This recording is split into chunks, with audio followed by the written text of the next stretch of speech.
You think you are fighting your demons, but the truth is much darker. You are in love with them. Let me tell you a story you already know. You say you want to be happy. You say you want things to finally work out. You say you are tired of the chaos, the pain, the endless cycle of self-destruction. But then something changes. Someone loves you the way you always wanted. The job comes through, the opportunity arrives, the door opens, and you ruin it. You pick the fight, you ghost the text, you sabotage the interview, you drink too much, say too much, push too hard. And when it falls apart, you feel relief. That sick, twisted, familiar relief. Because deep down, beneath all the affirmations and the therapy sessions and the vision boards, you do not actually want to heal. You want to hurt. Because pain is the only thing that has ever felt like home.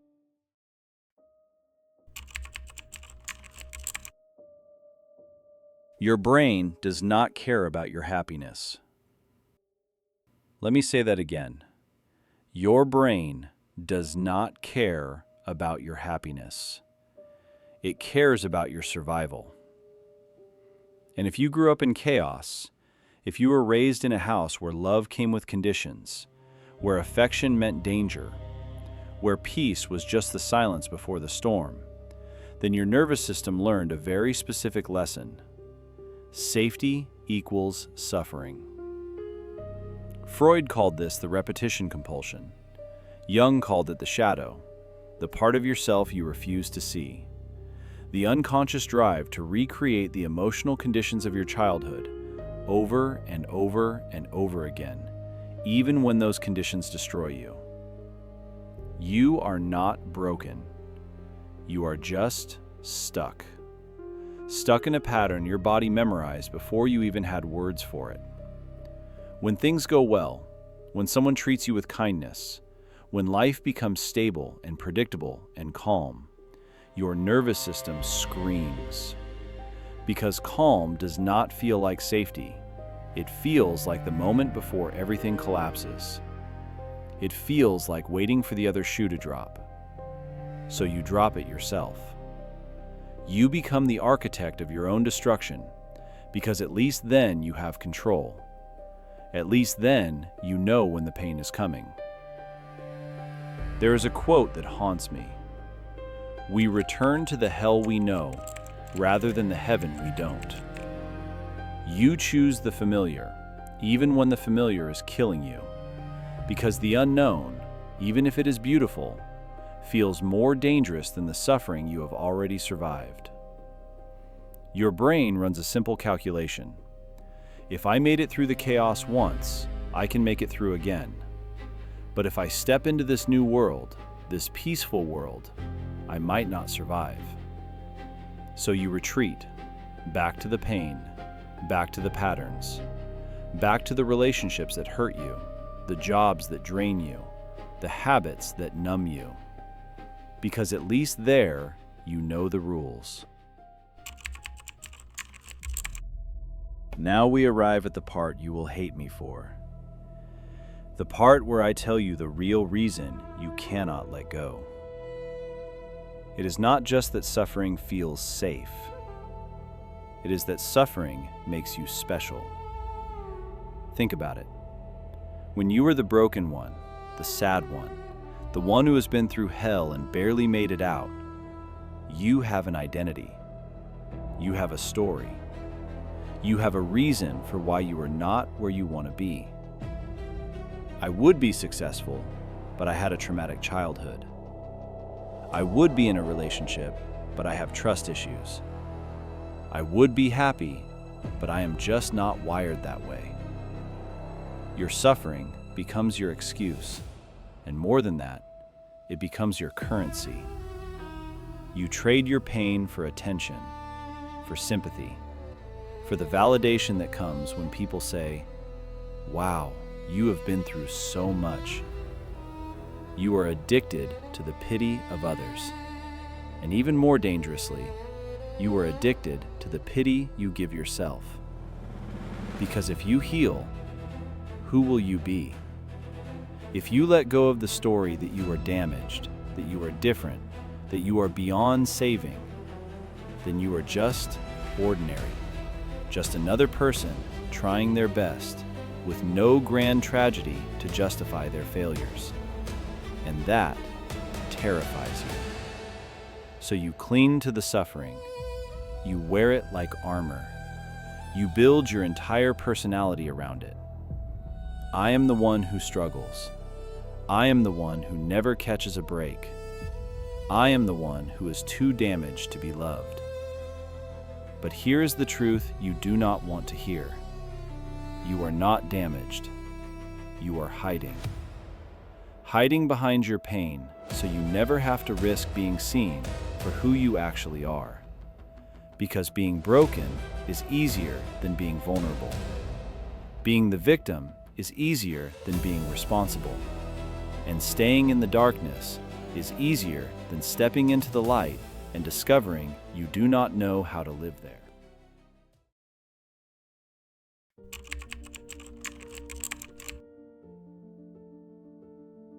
So what do? How do you break free from a pattern your body has been running on autopilot for decades?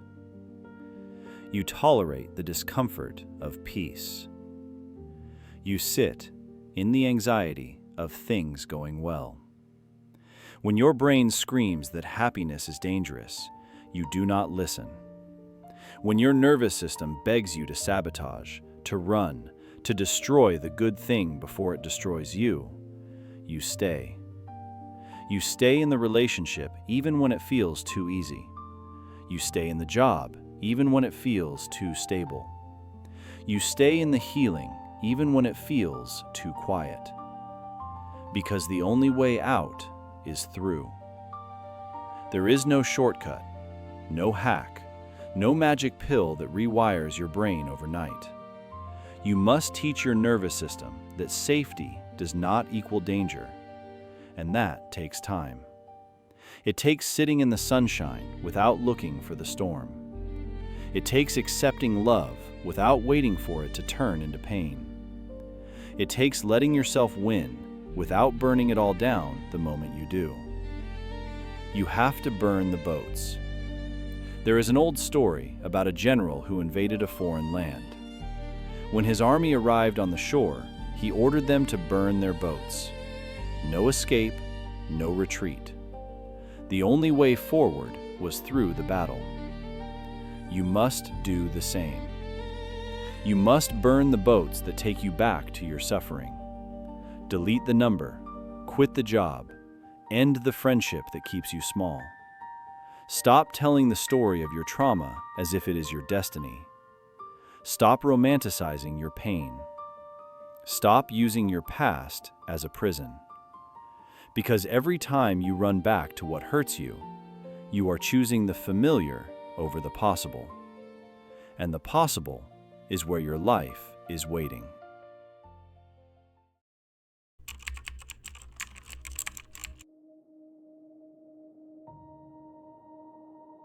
You were not meant to suffer forever. Your pain was a survival mechanism. It kept you alive when you had no other choice. But you are not that child anymore. You are not trapped in that house, that relationship, that version of yourself. The door is open. You just have to walk through it. And I will not lie to you. It will feel terrifying. It will feel wrong. Your body will fight you. Your mind will tell you to go back. But if you can sit in that discomfort just long enough, you will discover something extraordinary. Peace is not a trap. Happiness is not dangerous. And you are not your suffering. So here is my challenge to you. If you are ready, truly ready, to let go of the addiction, comment below. Type 3 words. I choose peace. But do not just type it, accept it. Make the pact with yourself that you will no longer trade your future for the comfort of your past. That you will no longer sabotage your happiness because pain feels safe. That you will burn the boats and step into the life you were always meant to live. I choose peace. Now it is your turn.